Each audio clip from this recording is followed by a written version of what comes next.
Okay, boys and girls, Bungie dropped an article that I was not expecting, and this is the Renegades weapon preview. This is a thick one, so we're gonna just go through. Actually, that's not that big. I don't think about it. It's good, got a lot of changes though, so we're gonna talk about it, get through it, and then give our thoughts along the way. Hello, Destiny. Hello, everyone. Today we're going to be kicking things off for the first of three articles detailing changes coming into the game sandbox and Renegades. Today we've got some general global updates to discuss, and then we'll dive into everything we're doing for weapons in terms of ammo system, archetype balance, exotic weapons, and perks. The next two Dev Insights articles on Renegades will cover armor changes and ability updates. Global updates. HUD and buff priority update. Most of the characters' HUD buffs, the buffs that appear against the left side of the screen, have received the priority iteration. It is now much less likely that a player with lots of buffs will have an important buff hidden by a less important one. Get to the back of the line, avoid breach cooldown. Okay, that's good and all, but can you give us the opportunity to customize our HUD? Because I don't want 3 buffs. Let me put 4, 5, or 4 on each side of the screen. Something. Just give us the ability to do it if you want to, please. Artifact new gear bonus. The new gear bonus no longer scales with gear tier. Bonus weapon damage for new gear weapons is now 5%. Bonus incoming damage reduction for equipping new gear armor goes up to 10%, 2% per gear equipped. Okay, so I'm assuming it's 5% static per new gear you have on. So just like 5% for heavy, 5% on, yeah, you know what I'm saying. All exotics now count as new gear. Remove the featured exotic sections in the collection as they're now redundant. Yes, sir. Stasis freeze. We've updated how frozen targets take increased and decreased damage from weapons based on their ammo type, and fixed a handful of outliers that were doing less damage than intended. Increased Ariana's Vow and Leviathan's Breath bonus damage to frozen targets from 5 to 10%, matching other special and heavy weapons. Fixed an issue where the Forerunner, Micro Missile, Pulse Rivals, and New Pace did not deal any increased damage to frozen targets. Fighting Lion and Lethanum, though primary ammo weapons still get 10% damage bonus against frozen targets. Perfect. Combat Flare sockets. Updated Combat Flare to be reordered under Weapon Cosmetics, returning the shader to its left side. Sorry for breaking the muscle memory. Disorient. Okay. All the following now use the universal disorient setup in the same way as we handle subclass verbs. This will ensure disorient effects are consistent and predictable across all gameplay items that use it and opens up the potentially to do more with it in the future. Overall, it will still function as expected. Combatants cover their eyes and won't shoot back while players' screen will turn bright while their HUD is removed. Some VFX as the victims in PvP environments might appear slightly different on the case-by-case basis. However, these differences may be minor. Shield disorient, flash counter, bewildering burst, photo inhibition, disorienting nades, concussion nades, concussive rounds, reactive shock, Gemini gesture. Additional notes: shield disorient and photo inhibition no longer have a damage impulse. This damage impulse did roughly 1 damage and was using content from another gameplay item. To avoid potential issues, we've removed this. Exceptions. Helm of Saint 14 will exempt from this update. Leaving it as it is, it will have no effect on its gameplay, but under the hood, it won't be considered disorientation in the same way everything is listed here will be. We're planning on giving this exotic further attention in a future release. Touch of Malice Touch of Malice's Darkness Bolt versus players is exempt from this update and will continue to be its own bespoke debuff with unique screen effect against combatants. This will continue to arc blind as normal. Good to know. Ammo system. In PvE, we wanted to focus on 3 main things: giving support and objective players more ways to earn ammo that don't rely on getting kills directly, fixing some bugs with specific weapons that were making them harder to earn ammo, and increasing a handful of exotic weapons with weapon archetypes usability by shifting their ammo economies. Alongside this, we needed to bring down a handful of performance outliers by a small amount. Reintroduce ammo scout mods on the helmet, which will spawn an ammo brick for your allies whenever you fill the corresponding meter. The amount of ammo in the brick is dependent on the number of scout mods you have equipped. Ability assists will now generate a small amount of ammo meter progress. Granting buffs, radiant, overshield, etc. to allies will grant a small amount of ammo meter progress when they land a final blow while buffed. Fixed an issue where glaive projectile kills were not getting correctly scaled by ammo generation stat. Fixed an issue where machine guns and Lord of Wolves were getting less ammo than intended from scavenger mods. Increased the following exotic weapons ammo per brick amounts: Truth, Heir Apparent, Colony, Prospector, Darcy, and Salvation's Grip. Increase the following weapon subfamilies ammo per brick amount: heavy burst slug shotguns and rapid fire slug shotguns. Too hot to have that hoodie on. Reduce the following weapon subfamilies ammo per enhanced brick amount: micro missile pulse rifles. Yep, we knew this was coming. This is a slight nerf to micro missile pulse rifles. Probably kind of mixturing with the double special thing that's been going on. Because if you guys don't know, freaking Mint Retrograde, before they changed what enhanced perks used to do, you used to be able to do Envious Arsenal enhanced and chain reaction enhanced, and it gave you like dang near almost full ammo regeneration.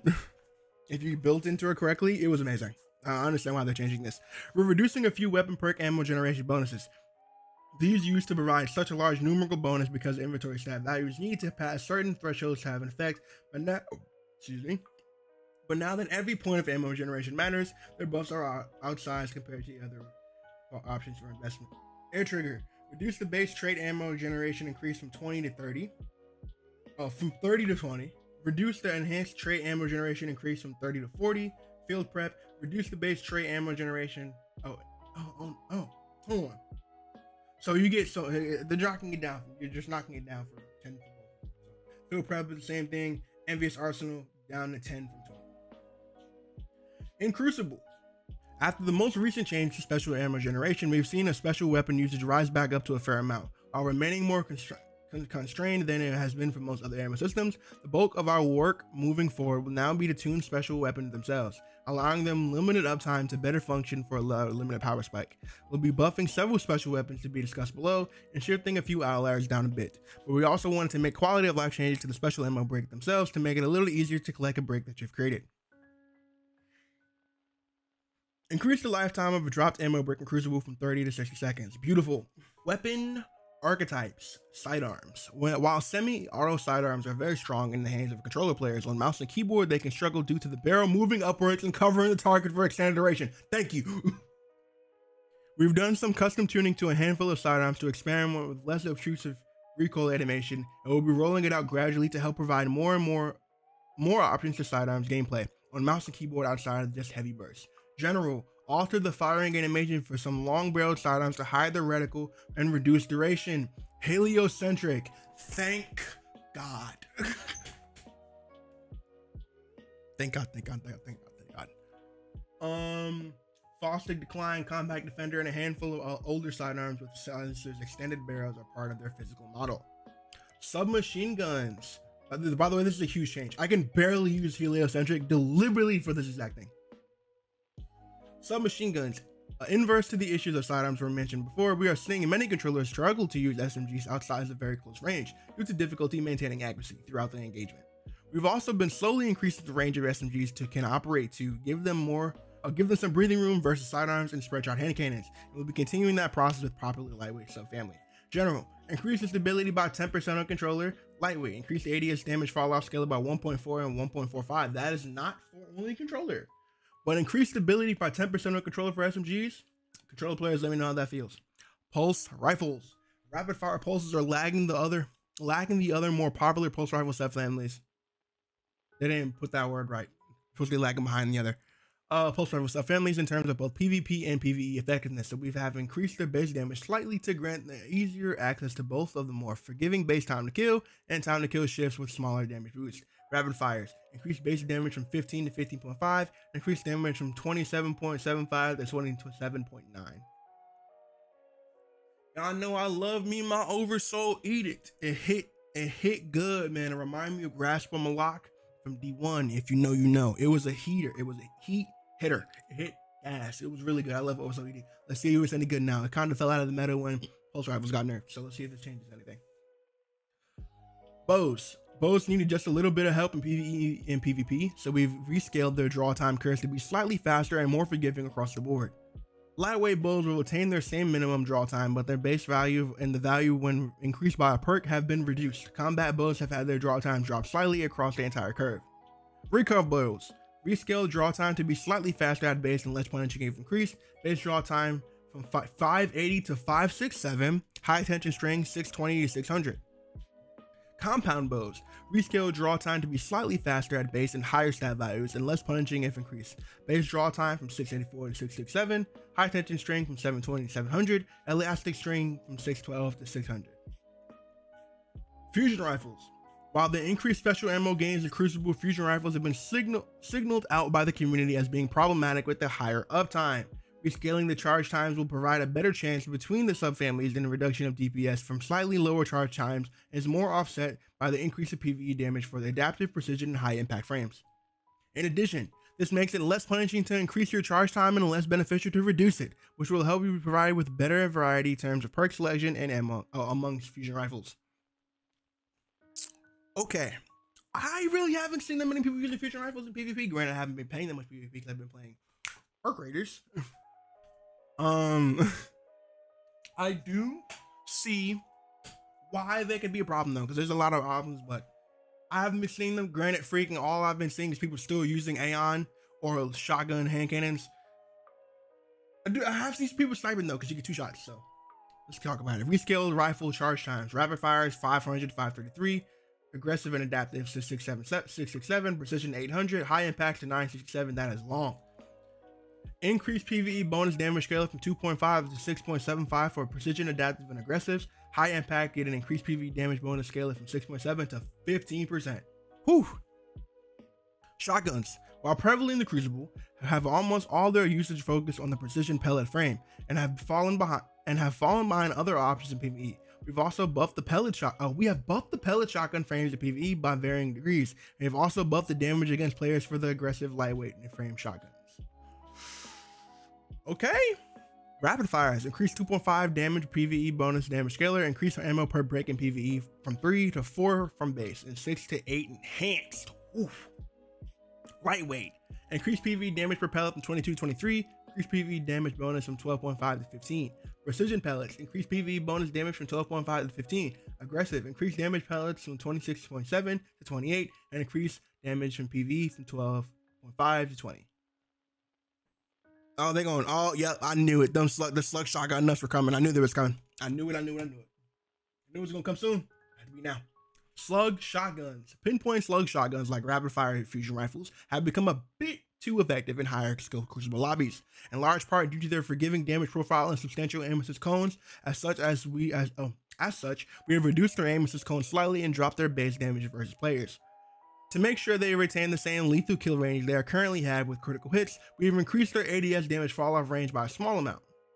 We've also took the opportunity to correct the bug where Assault Mag increased the RPM of rapid fire slug shotguns to by an enormous amount, but we kept it a little spicier than normal. No, leave it alone. Oh, it was fun.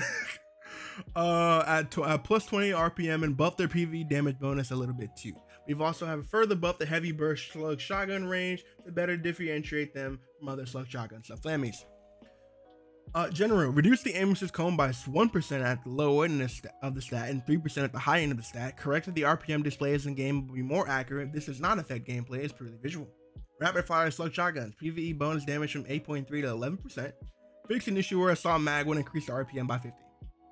Should've left it alone for being for real. It's a rapid fire shotgun. Let it shoot rapidly. Left it alone for being real. It's a 140 round per minute shotgun. Like, leave it alone.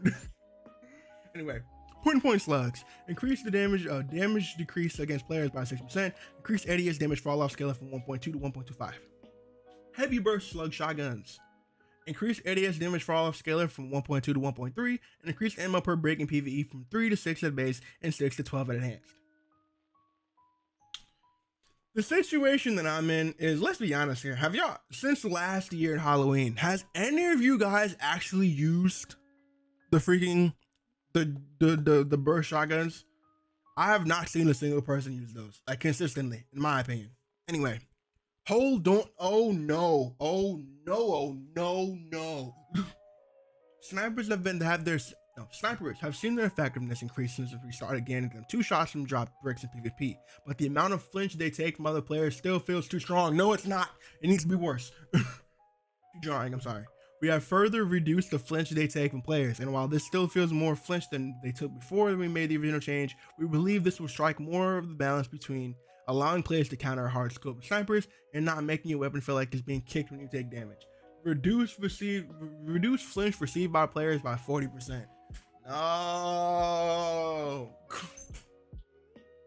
Rocket pulse rifles. Debuting with the Edge of Fate, this new weapon type has become near ubiquitous with the kinetic slot. In reviewing our data, players feel almost pressured to run this weapon to fit the meta due to its ammo uptime, strong damage profile, and ease of use. With mid retrograde being in the kinetic slot around 45% of the time, we feel this is a bit unhealthy and too dominant. Therefore, we're going to let it keep the power of the battlefield, but rein in the ammo economy by reducing its ammo reserves and the amount of ammo acquired per enhanced brick slightly.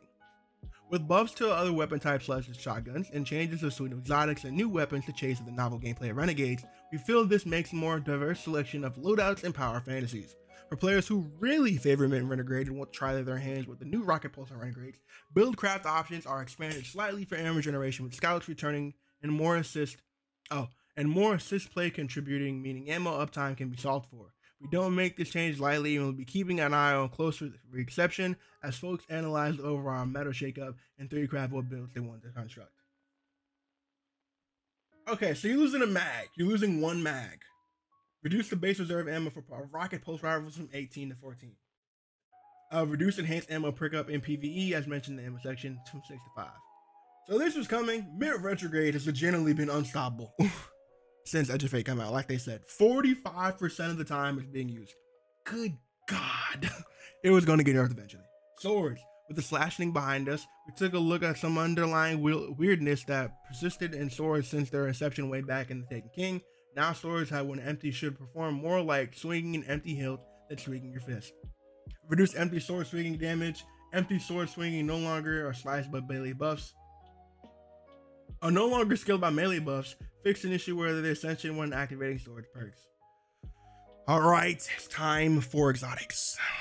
Let's talk about it. Oh, I see my baby. I see her. I see her. Let's see what they did to you. Ace has long been a potent in the Crucible, but has been overshadowed by many things in PvE. I don't care about Ace of Spades in PvE. We've made some buffs to Momentum Mori and Ace's version of Firefly to help it compete against things like Sunshot and his kin is what Cade would have wanted. Increased PvE damage from bonus Momentum Mori from 18 to 30%. Ace of Spades Firefly. Increased maximum damage in PvE from 65 to 100. Increased minimum damage from 0 to 20. Increased area effect size from 6 to 7.5. And increased damage fall off starts at 30% of area effect size to 50%. Will keep full damage from more distance. I guess I thought we was getting like PvP buffs. Who is using Ace in PvE, bro? I don't care. I'm not using Ace when I can use Sunshot and explode the entire room in one shot. I don't even gotta get a kill. I just gotta shoot him. I ain't using it. No, I thought we was gonna get PvP buffs.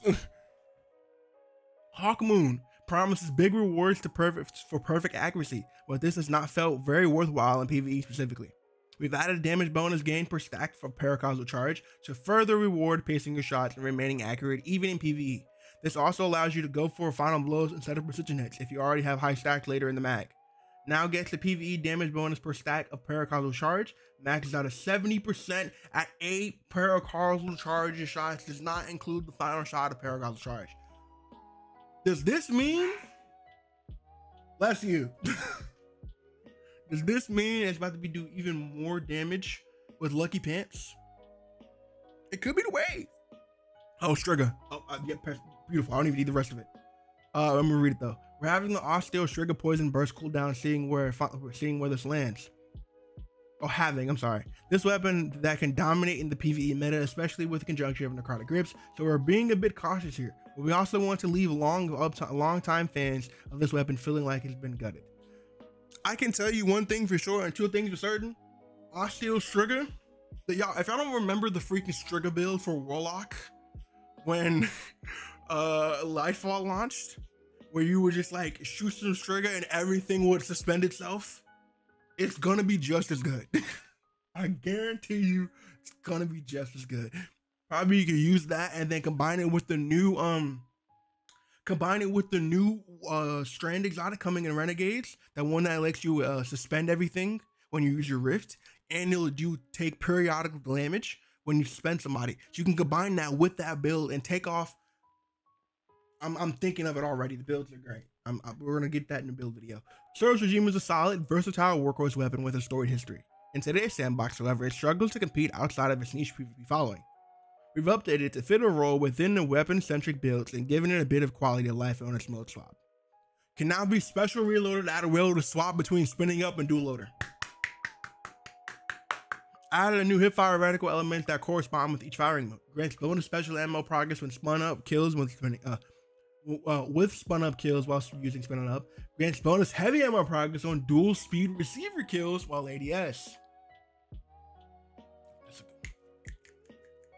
I'll give you that, budget. That's a good one. We thought Revision 0 could use a little more spice, and adding some newer kinetic alignment effects seemed like a perfect tie-up. Hunter's Trace Round now create a small damaging shockwave that exhausts targets on impact. Touch of Malice can be a strong weapon, but with healing part of its intrinsic perk, which is supposed to be help offset the self-damage, was too niche and hard to activate. We've made the healing more effective and easy to trigger in PvE. It will also heal every time you special reload to activate Charge of Blight perk. Increase the amount of healing provided by the intrinsic perk, reduce the number of kills needed to trigger the healing PvE, and activating Charge of Blight will now fire a healing impulse. Okay. So let's go look at Touch of Malice. I'm gonna be reading like any perks that any weapons that people haven't used in a while. I'll probably read out, see what the perk does. So, Touch of Malice. The final round of this magazine deals bonus damage, drawing the wielder's life force, and then regenerates itself. Rapidly defeating 3 targets, restore health. Guardian and powerful combatants count as more than 1 target defeated. And then Charge of Blight. Precision hits drain a combatant's life force and charge up a ball of darkness, and then fire and unleash the blight projectile, shrouding combatants in darkness and temporarily blinding them. So you'll be able to get more healing out of that. So I guess you got to get less kills to activate the healing. Could be cool. Collective Obligation. Oh yeah. Oh yeah. In the right build, Collective Obligation is potent, but asks quite a lot of the player. The current version requires you or your fire team to provide a source of volatile, weaken, and suppression for the weapon to leech from to get the most out of it, which isn't always practical or feasible with the currently viable builds or available artifact perks. We relaxed that requirement somewhat by adding a very slow rate of leeching debuffs on any damage dealt with its weapon. This can open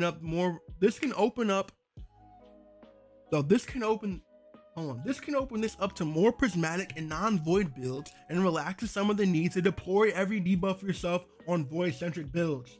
Added a very slow rate of leeching effects of unaffected targets, gives each effect an order of effectiveness when the round of full mag hits per debuff. So volatile into weaknesses and suppression also charges leech mode at the same rate. This could be game-changing for Collective Obligation. Especially if it gets, with these pulse rifle buffs too, because don't forget, it's pulse rifle. It can increase base damage from 15. Oh, this is only for rapid fire. Never mind, I take it back. Scroll back down. Good lord, there's so many nuts. Good lord. Buffs here. Symmetry is an interesting weapon, but it feels like it's not quite worth its effort over its loop. With the introduction of popularized Bolt Charge, particularly with Storm's Keep, this seemed a solid addition to the weapon, especially adding a new way to spend Bolt Charge via the weapon itself. Now builds Bolt Charge with 1 stack of dynamic charge in all fire mode, grants more stacks at 10 times dynamic charge, can now spend Bolt Charge with 1 stack of dynamic charge in all fire mode, increase base reload stat by 20%. Okay, if you guys who don't know, Symmetry is an exotic scout rifle that is a rapid fire scout that you can shoot with crits and then change to an auto fire mode to basically shoot like lightning balls. These lightning balls will now build Bolt Charge and can now dispense Bolt Charge, which is actually really good. I see Still Hunt getting buffed. Oh no, Hunters of Joyce. A golden gun inspired sniper rifle exotic that requires precision. Hits really ought to be one of the best damaging options for hunters. Let's fix that. Buffed Still Hunt's golden gun damage while using Celestial Nighthawk by 40%. Allowed Sniper's Meditation buff to Still Hunt's golden gun shot, but allowed Sniper's Meditation to work. So that's really good. So I believe Sniper's Meditation is a freaking artifact mod. It is, okay. But that's really good. And it's a sniper rifle hits, granting stacking sniper rifle damage, stability, and reload bonus for a short time. Heavy ammo sniper rifles count as more than 1. So when this comes back around, I'm assuming they're changing this. They're doing this now, so Sniper's Meditation is gonna come back next season. especially with the heavy ammo sniper rifle. We might be in a sniper rifle meta. We might be in one. We just might. Wither Horde reduced the feeling. Wither Horde has been feeling a bit lackluster since the nerf to auto-loading holster, but prior to this nerf, it was not that problematic. Plus, areas and now grenade launchers can cover more of the battlefield with a bit more easily, rather than simply reverting that nerf. We thought we'd break the bank and let it shine as an iconic weapon swapped weapon. Reduce silent alarm auto load from 3.5 to 2. Man, y'all should just make that shit. Y'all should honestly give it Envious Arsenal. If you really, actually no, Envious Arsenal is not gonna do nothing. You're gonna be swapping and it's still gonna be taken. So it really don't matter. That's fine. That's fine. Duality is the best of both worlds style exotic, but we still think it could be a bit better in terms of hipfire effectiveness. Reduce hipfire spread by 6%. Chappie. Chaperone, like other slug shotguns, have become something of a menace in high skill PvP lobbies. With a faster rate of fire, high damage, generous aim assist, there weren't many downsides to using it compared to other special weapons. Inversely, despite several buffs, it continues to struggle in PvE. Changing it to use the Changing it to use the rapid fire frame damage fire rate profiles that will be a small nerf to ease of use in PvP, but larger buff in PvE, bringing it more in line with other options. Stop trying to make all weapons usable in PvE. There are some weapons that are just not meant for PvE. I don't want to use Chaperone in PvE. I'm not doing it. There's no buffs you can do Chaperone to make me want to use in PvE. You're just not making it. I don't care. Because why would I use an exotic slug shotgun when I can use a legendary one with damage perks? I'm not doing it. Change Chaperone to use rapid fire slug shotgun and rate profile. I still got Roadborne, so it still might have a good amount of range. Maybe lose like a meter or two. Ruinous Effigy. Ruinous Effigy has been a niche usage over time, but can still use a bit of attention. We've updated the catalyst to grant a bonus damage to those to the weapon after any final blows or damage to a mini boss or higher target to help the weapon loop into its next or burn down priority targets. Catalyst now grants a 30%, 15% PvP damage buff to the trace rifle when killing anything with transmutation orb or damaging a mini boss or champion with transmutation orb. Whew, boys, I hope you got your snacks. We had 30 minutes. We almost at the end though. Izanagi's Burden. With the character stat rework, weapon focused builds now being more of a supported playstyle, we've re-enabled the special reload on Izanagi's Burden to be able to benefit from this from the reload stat and similar effects. Get those Izzy swap builds back out of the vault. Okay. Special reload once again scales with reload stat. Tessellation. This fusion rifle offers a variety of strong subclass synergy options, but can feel sluggish to use due to the special reload. While we wanted to maintain the longer special reload time due to the power of the shot, we opted to reduce the friction of it in other ways while offering in additional benefits on top of the existing ones to further encourage the using of Transcendence. Property. Undecidable. Final blows now grant 2.5% light and dark Transcendence energy and grant bonus time to Transcendence while active. Fixed an issue where Transcendence grenade chunk energy gains were not scaling based on the grenade stat. Property Irreducible. While Transcendence is active, the special reload shots now deal 25% more damage when combined with Transcendence damage buff. Special reloading now reloads the magazine from reserves, and you can now special reload while you have 0 ammo in the mag. Okay. Catalyst. Increase the applied scorch stacks from 15 plus 5 with ashes to 70 plus 10 with ashes, and slow stacks from 30 to 80. Good God. Subclass keyword application is now near immediate, though it still does not apply before the primary explosion. Mist. Updated the timing of the reload for tessellation and Jotun so that our ammo adds the mag slightly sooner, probably lining up with the animation. Deathbringer, oh my goodness, is a potent and chaotic to wield, sometimes a bit more than worth the effort. We have narrowed the spread of their secondary projectiles to make it a bit more predictable to hit the targets directly under where you chose to deploy the clusters. Reduce the spread of the secondary cluster munitions after they are created. Black Talon is strong in its own way, but struggles to keep up with today's build crafting world. We've made a few changes in the past, allowing it to fit better into void-oriented builds, while also carving away some of its extreme ammo hunger like we did with the World Line 0 and Heart Shadow in 9.0.0. Heavy attacks now suppress on hit if target is already suppressed, spreads to nearby targets. Catalyst. On hit gives a 10% damage boost per void debuff on targets for 2 seconds. I guess so. Still probably not going to use it. Reduce the heavy attack cost to 3 from 4. Add a duelist trash trait. Increase the max ammo reserves. Beautiful, beautiful, beautiful, beautiful. Deterministic Chaos has good ammo economy, decent total damage, but it needs to be reloaded frequently and lacks distinct gameplay fantasy next to Thunderlord. New effect. Releasing the trigger after a hexadecimal projectile pulls 12 rounds into the magazine from reserves. I guess to like, yeah, you can I guess you could shoot it, because hexadecimal was like what, 12 shots after the projectile. So after, basically, if you guys don't know, deterministic chaos is that LMG that shoots a weakening and a volatile shot after each other. It's actually pretty cool, but no one really used it.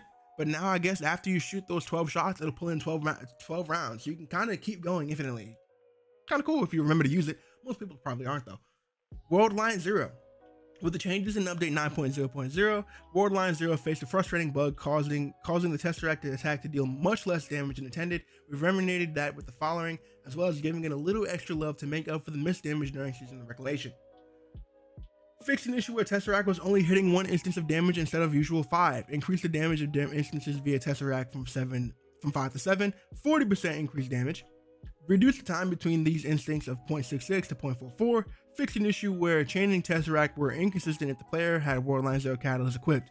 Reduce the cost of chain Tesseract blinks from 20% stored energy to 10% stored energy. Beautiful. Wolfsbane. This thing. Wait a second. Hold.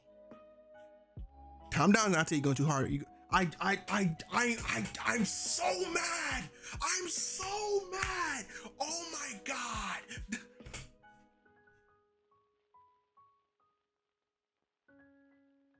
I'll tell you why I'm mad in a second. Wolfsbane. With a Wolfsbane pulled through time into our hands. With Wolfsbane pulled through time into our hands, we are largely happy with how people have reacted to it, but it shipped a little under where we wanted. While it should feel like a weapon that encourages you to reap from your foes, the juice at current does not feel worth the squeeze. Increased damage from a light attack from 8.5 closer to lamenting and aggressive swords. So you take 8%, you do 8.5% more damage. Increase nano assault duration from 10 seconds to 12 seconds, which makes the tornadoes feel a little more forgiving. Increase swarm NATO damage by 20%. Returned axe handles. Increase the damage and resistance. Retune axe handles. Increases the damage resistance from each handle by 5%. Increase damage resistance linger time from 3 to 5 seconds. Reduce the internal cooldown of subroutine recursion and extra nanites from 5 seconds to 2 seconds, and adjusted the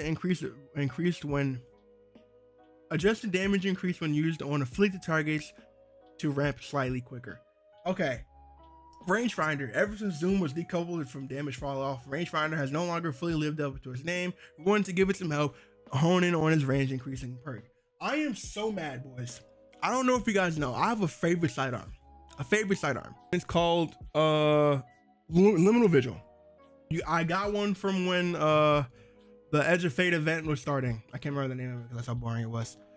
And I had one with tap the trigger rangefinder. I literally just deleted it 10 minutes ago. I literally just deleted it saying that rangefinder sucks. I don't need this. I'm deleting it. I just deleted it less than 10-15 minutes ago. I am so mad. I am so mad. I could have had an 80 range roll with tap the trigger always on. Why? Rampage is the original damage perk, but it's fallen on a favor as more desirable perk options have been added. We want Rampage to remain a solid damage perk option that any player can pick up and find success with. And to achieve this, we've added some flexibility to the timer. Now, only loses 1 stack of the damage buff when the timer expires. Yes, and includes Huckleberry.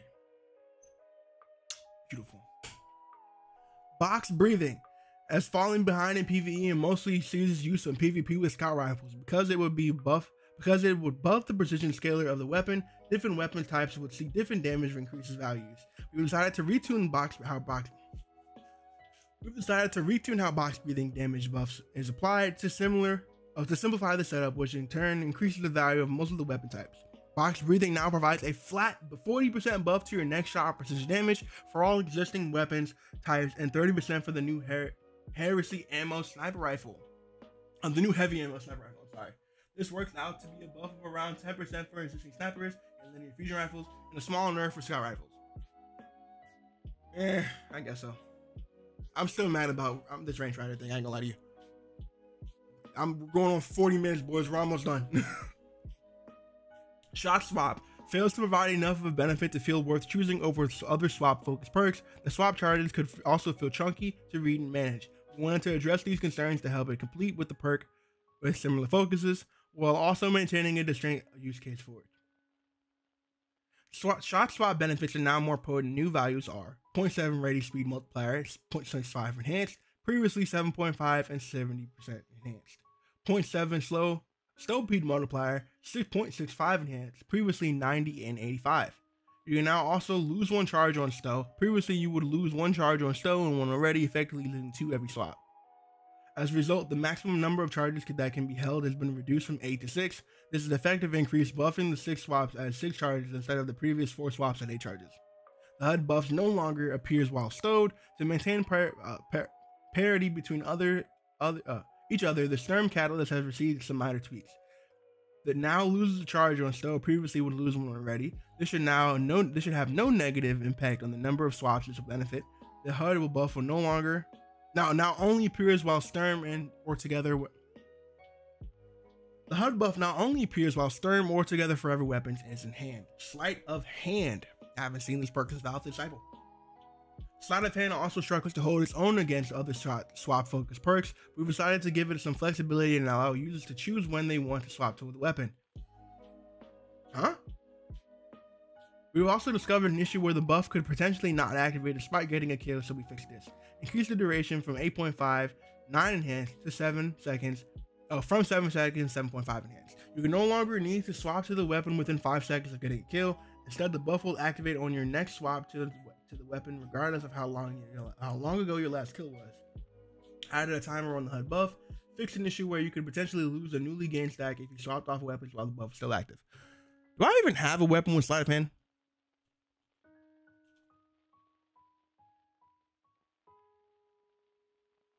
I got one. Sleight of hand. Scoring any kill while the weapon is stowed grants a trigger stack for 3.5 seconds, a maximum of 3 stacks. Readying the weapon while with the active trigger stacks converts them stacks into sleight of hands with an 8.5 second duration.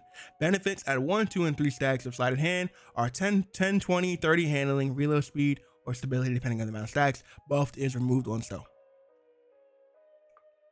Okay, I probably still won't use it, but that's cool. When Bray Legacy was made for Vesper Host, it's tuned particularly for the weapon it was on. At the time, these weapons all had dependable amounts of damage instances they might be able to cause each trigger pull. With its expansion out of other weapons now, we've seen it dramatically overperform when paired with perks that break this section. So we're tuning it accordingly for just the outliers. Increase the gains of rocket launchers from 10% to 70%. No longer activates some explosion caused by perks from the Gallon 1 micro missiles. Yeah. Okay, I'm back from Chili's. Now let's continue. We're almost done. Vice Stinger has a newly added to shotguns, the fusion rifles, and the Edge of Fate, but didn't work properly with them. We fixed this. Fixed an issue where the Vice Stinger origin trait wasn't working on Vice fusion rifles or shotguns. Bewildering Burst. With the changes to Disorient listed above, we wanted to bring this perk in line with the other disorienting options. Disorient duration increased from 0.5 to 1 second against players, and enhanced 0.7 to 1.25. That's good. Shield Disorient, Prohibition, Disorienting Grenades, Concussion Grenades. Since Disorient is not a verb, we can apply it to more broadly than we could before with various bespoke effects. Fix an issue where these perks could not apply to Disorient effects to bosses. Okay.